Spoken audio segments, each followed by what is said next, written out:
মুক্তবাণী Hindu religion and spirituality এই চ্যানেলে আপনাকে স্বাগত। আপনারা এই ভিডিওতে শুনবেন ঈশাবাস্য উপনিষদের তৃতীয় মন্ত্র ব্যাখ্যা সহ। দ্বিতীয় মন্ত্রটি যারা দেখতে ইচ্ছুক তারা উপরে দেখুন আই বাটনে দ্বিতীয় মন্ত্রের লিংক দেয়া হয়েছে। তো তৃতীয় মন্ত্রটি শুরু করছি। আসুরিয়া নামতে লোকা अंधेन तमसबृताः तांगस्ते प्रत्याभिगच्छन्ति ये के चत्महन जनाः।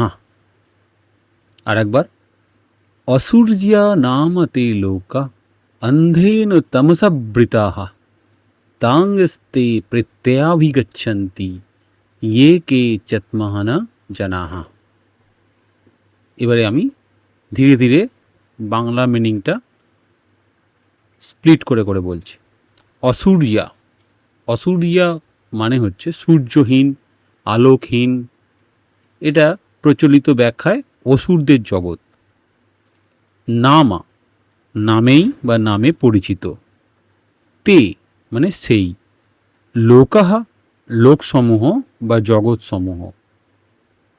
অন্ধেন মানে অন্ধ বা অন্ধকার দ্বারা। তমসা, তমসা কথার অর্থ হলো অন্ধকার দ্বারা বা তমস দ্বারা।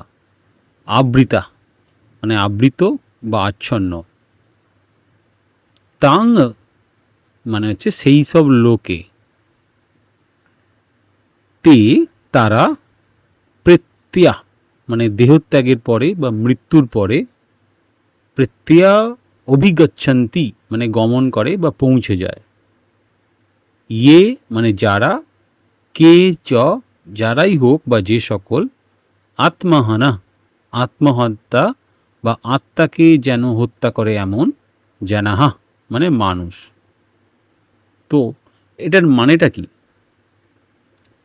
তো আমি আবার যদি দেখি, অসুরিয়া নামাতে লোকা অন্ধেন তামসাবৃতাহা মানে একটা অন্ধকার, সূর্যহীন, আলোকহীন একটা অসুরদের লোক।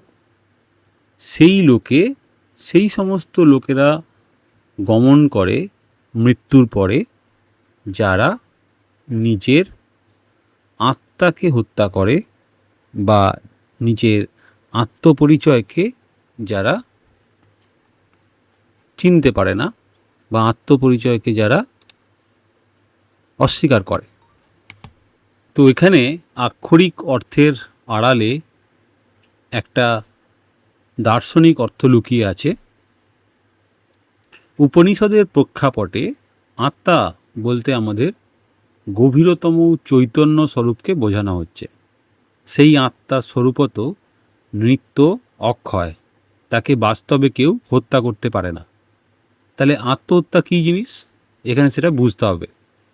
নিজের প্রকৃত আত্মস্বরূপকে অস্বীকার করা, নিজেকে কেবল দেহ, মন, অহংকার বলে মনে করা, নিজের অন্তর্নিহিত চৈতন্যকে চিনতে না চাওয়া। অর্থাৎ মানুষ যখন সারা জীবন শুধু আমি দেহ, আমি মন, আমি আমার সম্পদ, আমি আমার সাফল্য, আমি আমার অহংকার, এই সীমাবদ্ধ পরিচয়ের মধ্যেই আটকে থাকে, তখন সে নিজের প্রকৃত স্বরূপকে ভুলে যায়।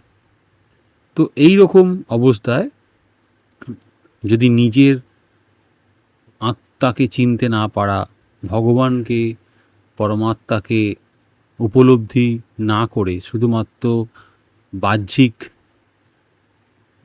দেহ, মন, সম্পদ, সাফল্য, অহংকার এর মধ্যে যারা আটকে থাকে, তারা এক প্রকারে নিজেকে আত্মহত্যাই করছে।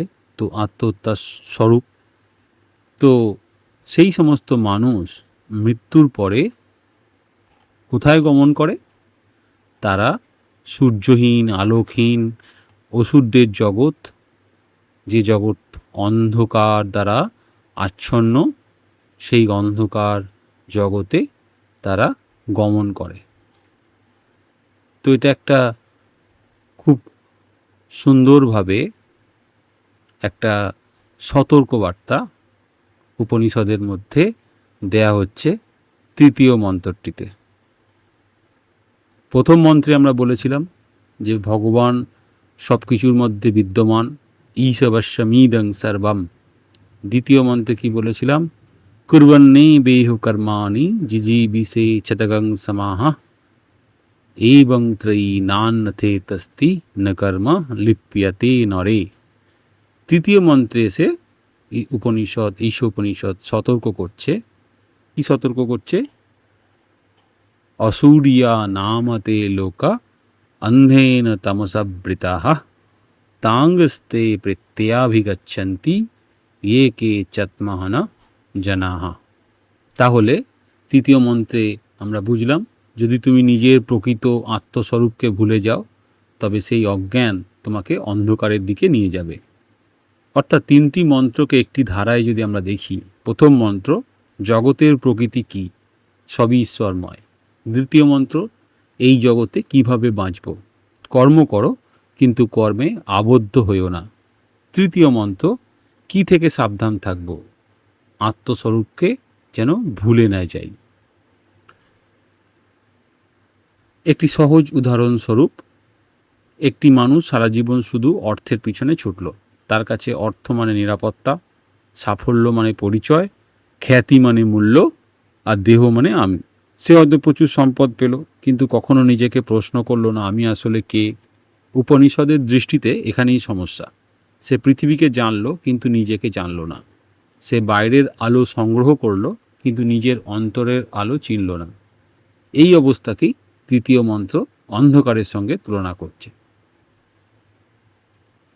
যে নিজের আত্মাকে হত্যা করে সে কি সত্যিই আত্মাকে হত্যা করতে পারে? না, আত্মা তো অমর, কিন্তু মানুষ নিজের অজ্ঞানের হাতে নিজের সত্য পরিচয়কে হত্যা করে। সে বলে আমি দেহ, সে বলে আমি আমার সম্পদ, সে বলে আমি আমার সাফল্য। সে ভুলে যায় তার অন্তরে রয়েছে এমন এক সত্তা যা দেহের জন্মের সঙ্গে জন্মায়নি আর দেহের মৃত্যুর সঙ্গে মৃত্যুও পায় না। সেই ভুলে যাওয়াই হলো আত্মহত্যার মতো। কারণ নিজের মধ্যেই যে আলো জ্বলছে, সেই আলোকে না দেখে সারা জীবন বাইরে অন্ধকারে আলো খুঁজে বেড়ানো, এর থেকে বড় আত্মবিস্মৃতি আর কি হতে পারে। তো এক বাক্যে তৃতীয় মন্ত্রের সার কথা, যে মানুষ নিজের প্রকৃত আত্মস্বরূপকে ভুলে অজ্ঞানের অন্ধকারে জীবন কাটায়, সে নিজেরই অন্তর্নিহিত আলো থেকে বিচ্ছিন্ন হয়ে পড়ে। তো আপনারা তৃতীয় মন্ত্রটি শুনলেন, ধন্যবাদ।